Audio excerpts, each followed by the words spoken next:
All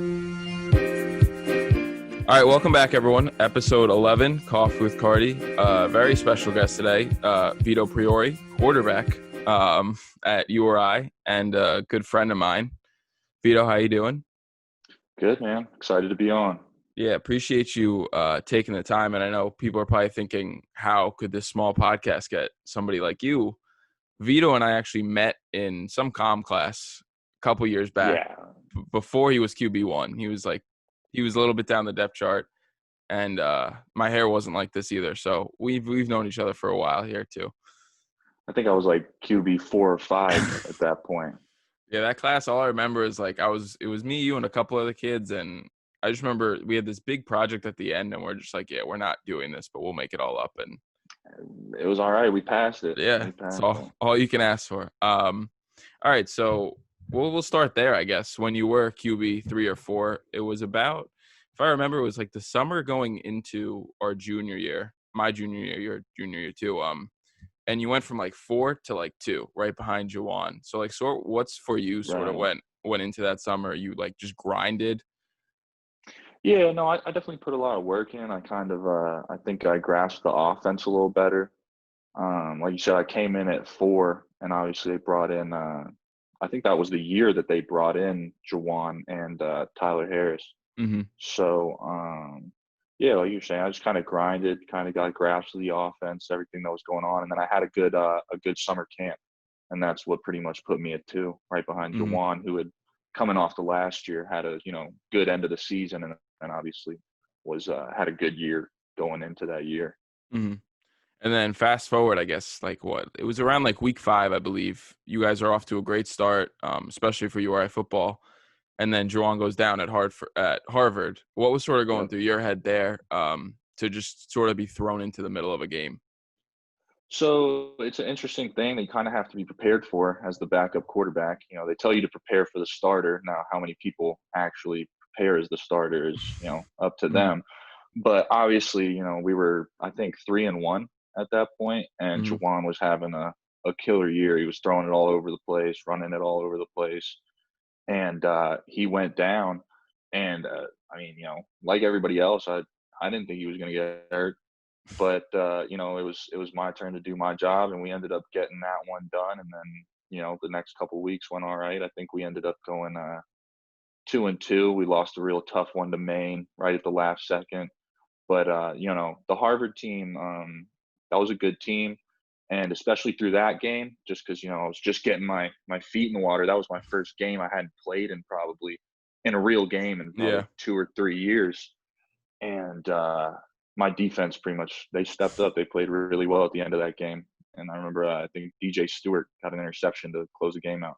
Yeah, that was definitely a great game between you two. And then fast forward a week against Brown, your first career start. You did pretty well. 300 plus yards, 4 touchdowns. What was, I guess, your mindset then, knowing that this is like you had a full week to prepare as the starter, and then you Yeah. just went out and balled out? That was the biggest thing, the full week. I mean, what people don't really realize about college football is that when you're preparing, quarterbacks, everybody else rotates.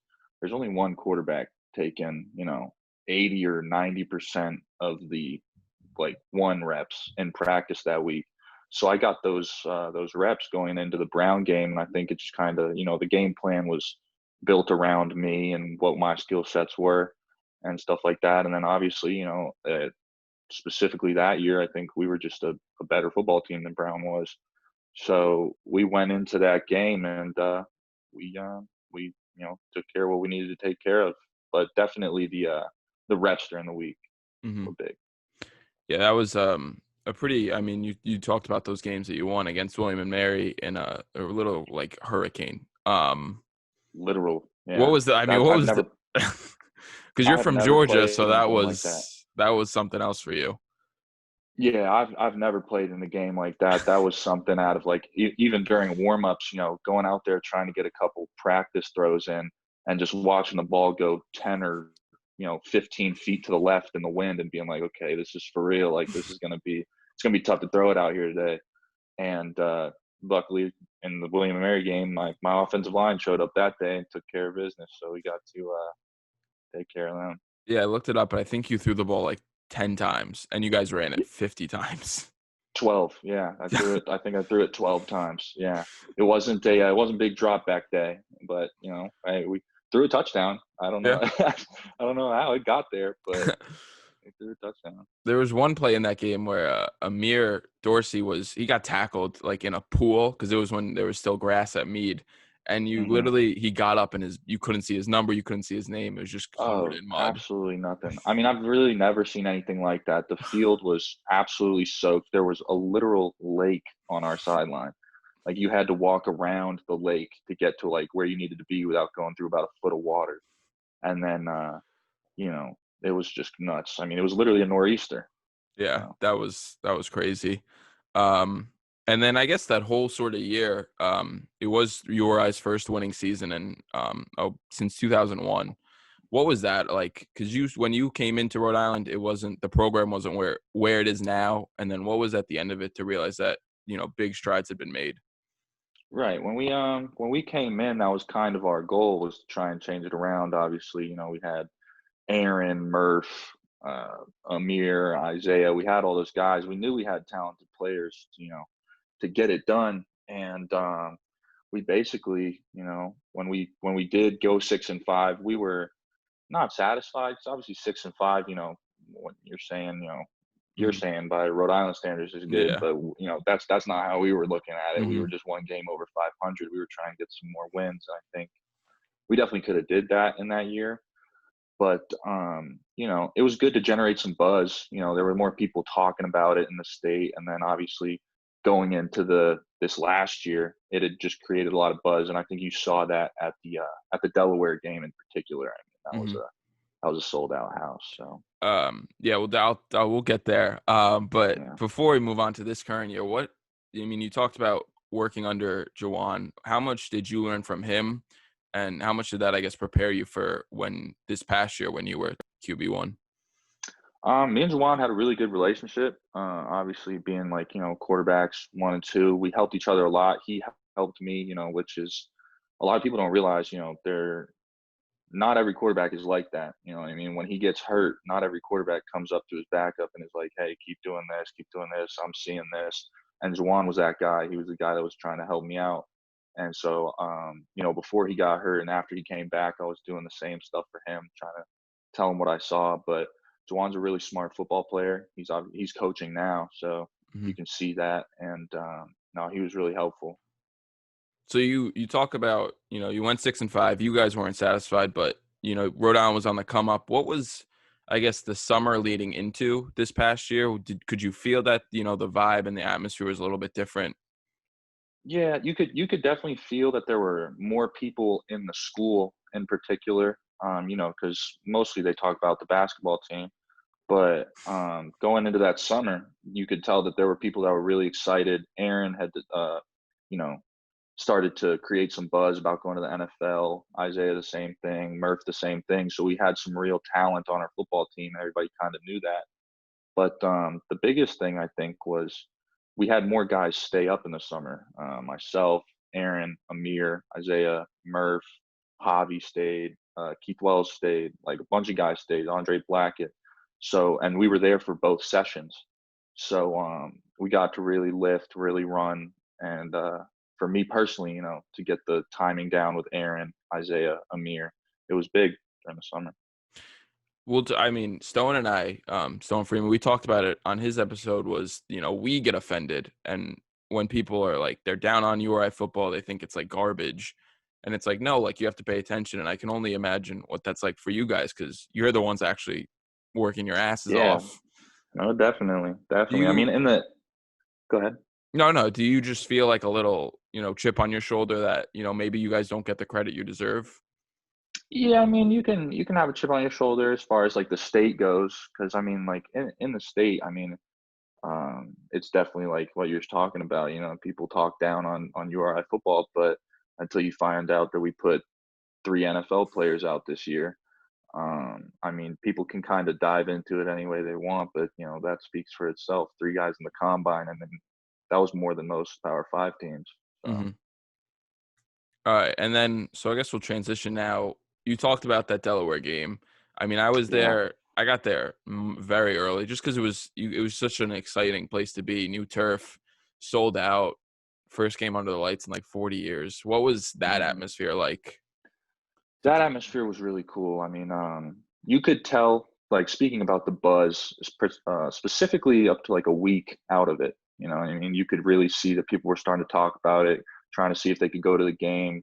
People heard that it was sold out and were still trying to get tickets, stuff like that. But being down on the field warming up, when you're warming up and the stadium's basically halfway full, that's when you know it's going to be like a big crowd. There's people around the fences, you know, all the way up to the top on the right side, all the way up the top on the left. Mhm. And then as we got into the game, it was obviously, you know, that was the loudest I've ever heard Meade Stadium. Yeah, it was definitely a game that I won't forget anytime soon. Um, Yeah, Obviously didn't go the way you guys wanted. Tough. I think it was like triple overtime loss. You made some hell of a throws, couple just unreal plays. So did the guys around you. But I guess the whole last year, obviously, it didn't go the way you guys wanted it to. But you guys were right there. Like the first four right. games were all decided by I think a touchdown. Was it a little? Did you find yourself? Was it a little hard to just keep going, knowing that you guys were right there, but it just kept coming up short sometimes? I think specifically at the beginning with me and my teammates, we had come into the year with, you know, obviously that hype of being 6-5 and people talking about this was going to be a better football team than the year before. So at the beginning, we were really like, we lost to Delaware, but obviously we went to triple overtime and we kind of came together and we're like, look, I mean, we lost in triple overtime. We feel like we can play with anybody in the conference. So we might as well just keep our head down. And then kind of like similar results. You know, we lost to UNH by 3, Stony Brook on the Mhm. quarterback scramble and stuff like that. And I mean, were those frustrating ways to lose? I mean, absolutely. I mean, those were just like there were some things I tell people all the time at URI in those first 4 weeks. There were some things you can't even make up happen.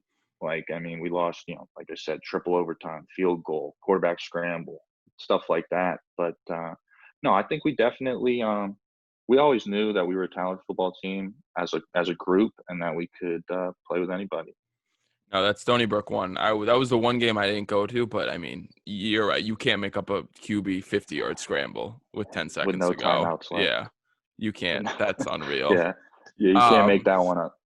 but we'll focus on I guess on the positive. Like you said, what was it like to play? I mean, with legit 3 NFL players on your roster. How much So fun you was it know, throwing to? I mean, not even just those two guys, but guys like Amir Dorsey. How much fun no, I was mean that for you? a ton. I mean, it doesn't get any more fun than than what it was. I mean, we dropped back a ton, and I had 2 guys, 3 guys that were open. You know what I mean? Even when they were covered. So it was a lot of fun. I mean, Aaron obviously is on the Cowboys now. Isaiah with the Texans. I think Amir's going to end up getting a shot. I mean, he's a special guy with the ball in his hands, and I mean, they were just guys that could, you know, they could catch it and go somewhere with it, and they were a lot of fun to watch. And I got to watch Aaron for 4 years, you know, Isaiah for 3, and Amir for 2. So they were a lot of fun. One of I guess my favorite memories would have to be 2 years ago. I can't remember which year, but I was on the sidelines and Amir took a kickoff back, one of the Yeah. 18,000 that he did, and just the what the guys were saying on the sideline was just like they couldn't believe it, and they were his Oh teammates. my God. No, yeah. Amir Dorsey probably has the best balance of anyone I've ever seen in my entire life. I mean, this guy'd get hit by a 300-pounder. I mean, I don't know how much Amir weighs, probably 190 pounds, maybe 200 pounds, but he'd get hit by a 300-pound guy who would knock him 6 yards to the right, and he would land on one foot and keep going. And I was like, I do not know how he does that, man.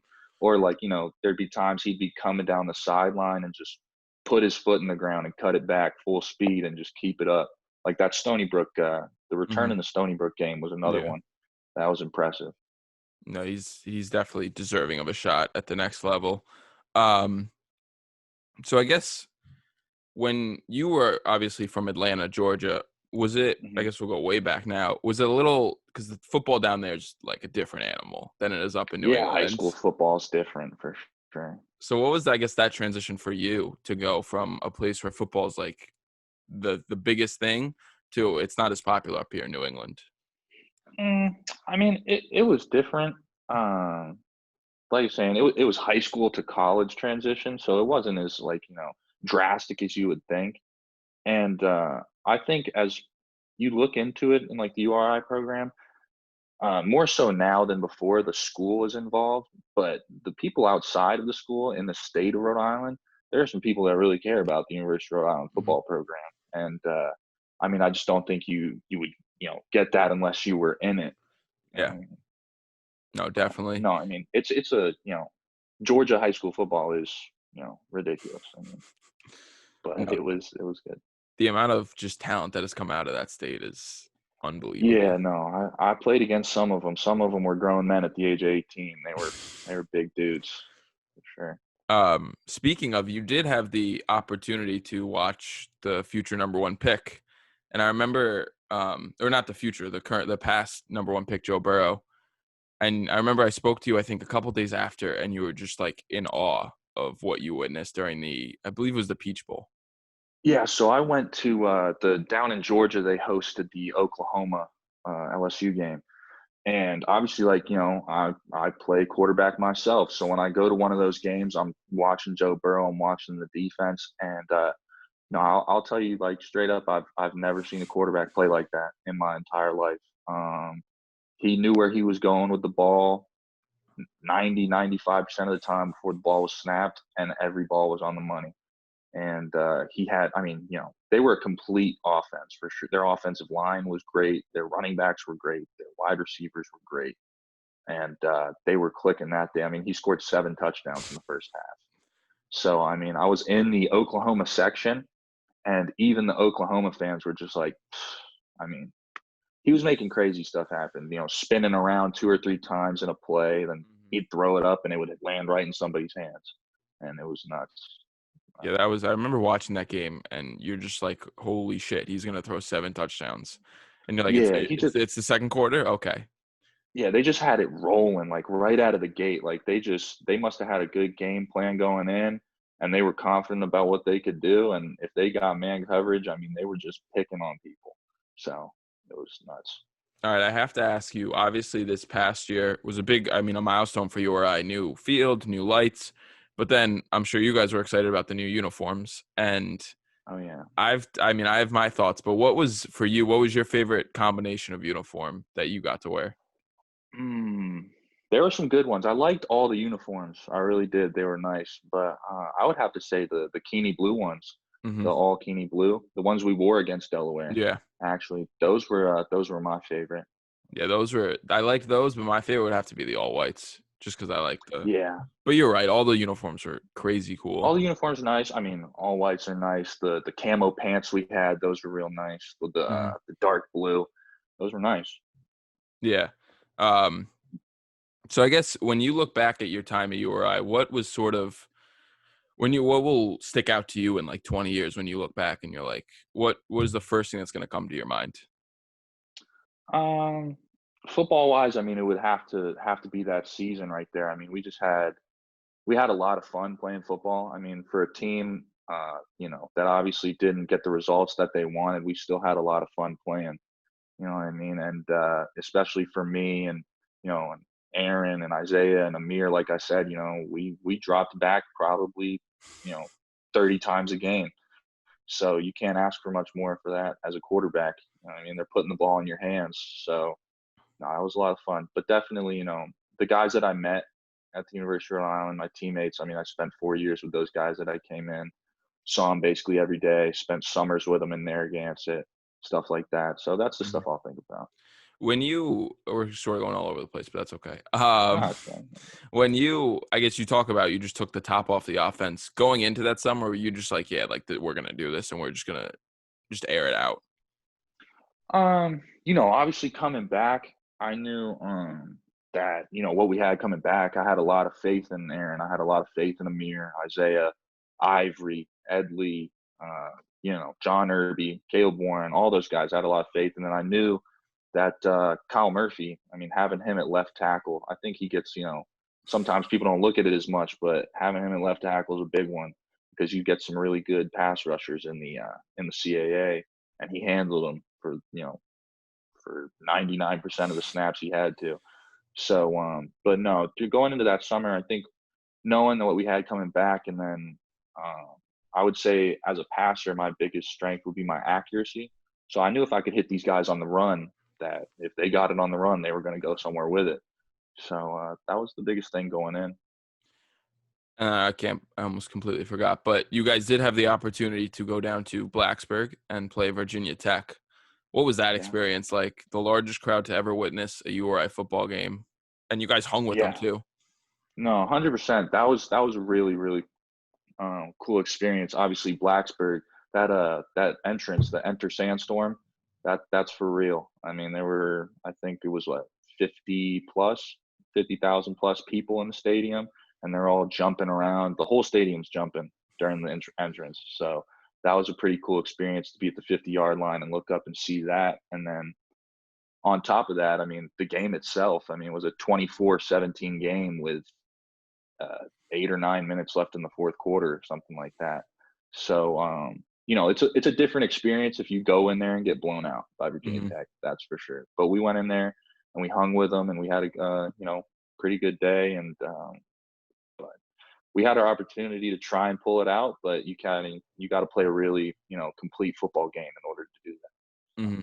There was that one play I think that really opened up a lot of people's eyes to Isaiah, where he took like a slant and just literally in a blink of an eye was down the field. Yeah, no, he took a basically they went man coverage because we went empty, and they went man coverage and blitzed the Sam and Will linebacker. So he had a drag coming underneath, and he caught it on the run, and the kid came down, missed the tackle, and then he got to show off the wheels on that one. He was down there pretty quick. Um, I think you showed it a couple while back on social media. Was your notebook of just notes and film? What sort of would be your preparation going into a game? How would you basically tackle it?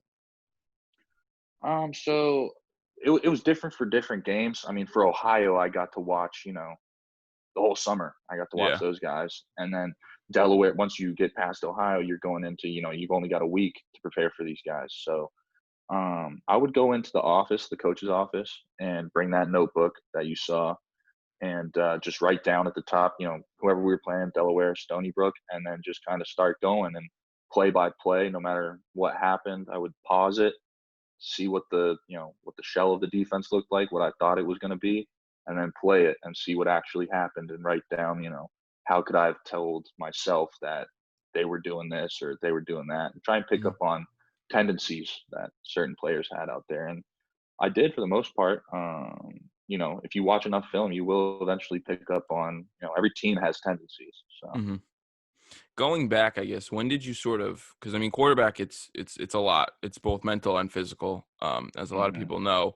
Did it ever intimidate you? Not even at URI, but as growing up, coming into football, did it ever intimidate you? The just basically how much you had to be aware of at once. No, because actually I only ever played quarterback. So it was never like I was I mean, like, in Pee Wee I played like, running back and wide receiver and Mm-hmm. did all that type of stuff. But once we kind of started getting into like, real football, and in Georgia that pretty much starts when you're in like sixth grade. So once we started getting into that, I was a quarterback all the way through. So I was always focusing on that stuff. That's awesome. Do you have a favorite aspect of playing a quarterback? I would say pretty much what you just said, the actual chess match, the fact that you get to prepare for a defense and then go out there. And it is pretty cool when you go out there and you see the tendency that you saw on film in front of, X amount of people. And right now, like, I'm going to Aaron and this is probably going to be a touchdown. So that was pretty cool to see. Did you sort of like, did you have those moments, and I'm sure you did, where your eyes just lit up because you saw maybe Aaron was wide open or Isaiah or any one of your weapons was just I completely mean, open? if you came out against us and played single high man coverage, my eyes were wide open. I was just it was pick your poison. Like, who are you going to help out on? Because I'm throwing to the other one. And Aaron did. Some teams doubled Aaron. because of the success he had had in the past and stuff, and that opened up Isaiah a lot. I think that's why some of the success that he had, they, played off of each other because some teams doubled Isaiah. And Mhm. then Amir obviously did his thing in the slot, and that's a mismatch every time. Amir on a linebacker is that's just that's cheating. I want to say that So happened in the Delaware game because there was one you guys had you literally had the ball for one play and it was just Amir Dorsey just took a 25-yard. I yeah, think it was a yeah, run to the yeah. house, and It it's was just like, a what are jet you gonna sweep. do? We did a jet sweep on it was in the double overtime, I think. Hmm. And yeah, I looked out to the right and there was like no one holding the edge of the defense. And I was just like, snap the ball, please. We got to get this to him. And then as soon as he caught it, I just you can kind of tell when someone's running with like intent, like Hmm. I'm not going to get stopped from getting to this end zone. And that's how he was running. He made it too. So good. Yeah. One of my favorite things watching you guys play was just whenever you guys got into the red zone, they say it's a 50-50 jump ball, but with Aaron Parker, it was basically like 90-10.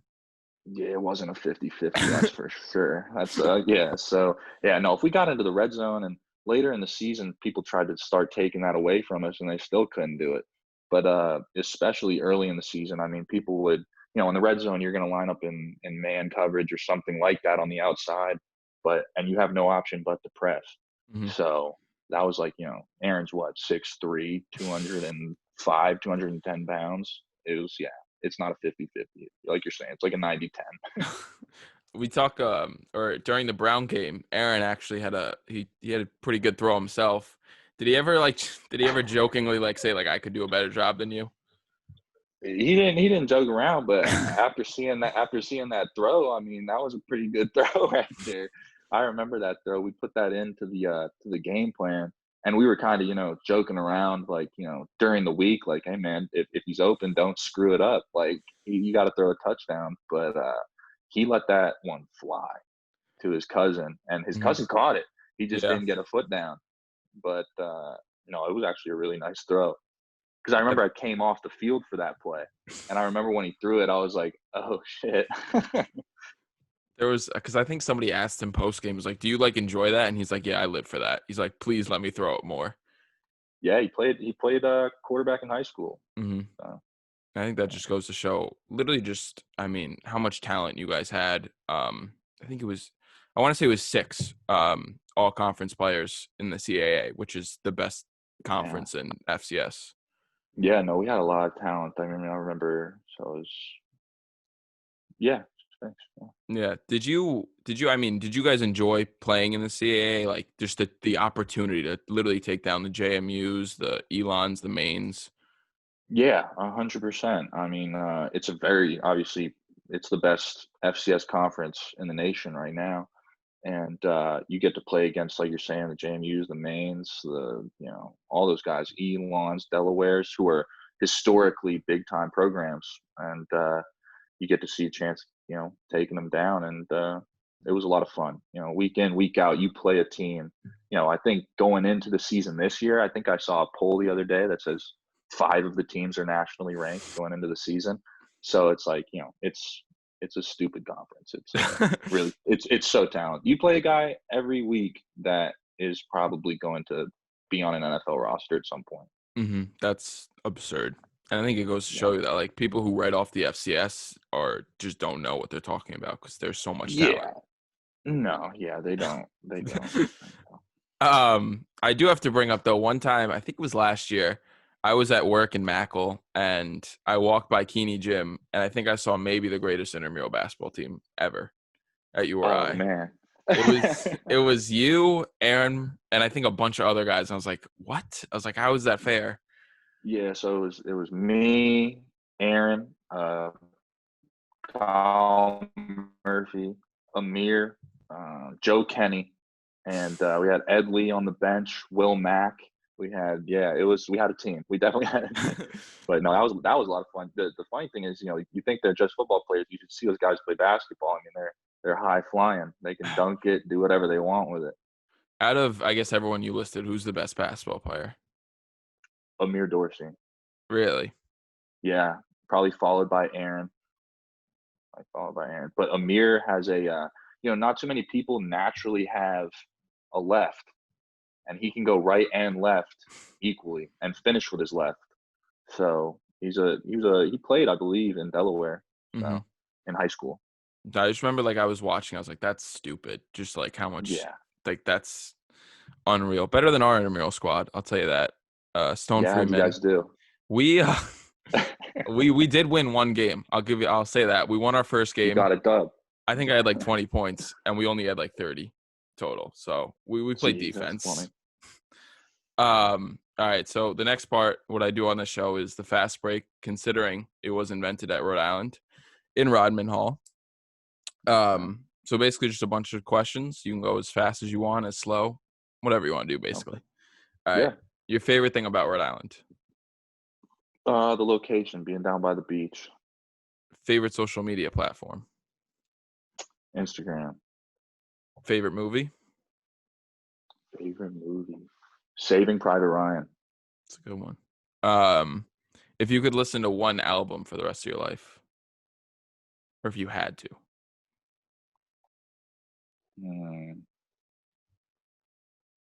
Take Care by Drake. It's a good one. Best pieces of advice you've ever gotten? Best piece of advice I've ever gotten. That's a tough one. Or like it could be like a quote you live your life by, basically. Either or. I don't know. We'll have to come back to that one. All right, we'll circle back. Your favorite meal? Pasta with marinara sauce. The favorite game you've ever been a part of? At URI? Yeah. Game I've ever been a part of. There were some good ones at URI. Probably that main game was pretty cool. 2 years ago. Mm-hmm. That main game. Do you have any pregame ritual that like you have to do before you take the field? No big pregame rituals. Probably just, to go out there and warm up, get a couple throws in, stretch a little bit, run around a little bit before the game. You are Italian, obviously, and you have traveled to Italy. So what's your favorite thing about Italy? Oh, it's absolutely beautiful. I mean, I got to go back to where my family is from in Pisciota, and it's just like, the most beautiful place ever. It comes up to a cliff over the ocean. So. And do you have any secret talent other than playing football? Secret talents? I can actually cook pretty well. There you go. Given the Italian, goes hand in hand. It makes sense, right? All right. And then did you come up with a quote or a piece of advice? Let's see. Good advice. No, I can't think of anything. All right. No worries. It happens. Yeah. But appreciate you taking the time. Do you have anything you want to plug? Anything you want to say? No, I just think that, from a football perspective, just like harping on, like, obviously playing with those guys was a bunch of fun. And I think obviously, we went 2-10, but I think we had a much more talented football team than that. And I think definitely we shouldn't have been 2-10. Yeah, easily could have flipped it. Yeah. You can't go back and redo that stuff. But no, I mean, it was, Rhode Island coming from the South, being from Georgia. I think it was, it was different at first, but I had a lot of fun at the school, not just at football, and I met some really good people. So awesome. I did forget to mention though, your name is riddled all over the record book, and you did have the third most passing touchdowns and yards this past year. So you didn't do too bad yourself. I'll take it. But like I said, you can't get there without the Kyle Murphys, the Evan Lovels, the Kevin Lawrences. They that was one thing I always thought, the offensive line, they protected really well, for sure. No, the offensive line was a huge part of you guys and your time at URI. But Vito, thank you for taking the time. Really appreciate it. Thank you guys for listening. If you've made it this far, please feel free to rate, review, whatever, subscribe, like it. I don't know, leave a comment. But that's Vito. His Twitter handle or Instagram will be at the bottom. You can check him out. And thanks, Vito. All right, man. I appreciate it.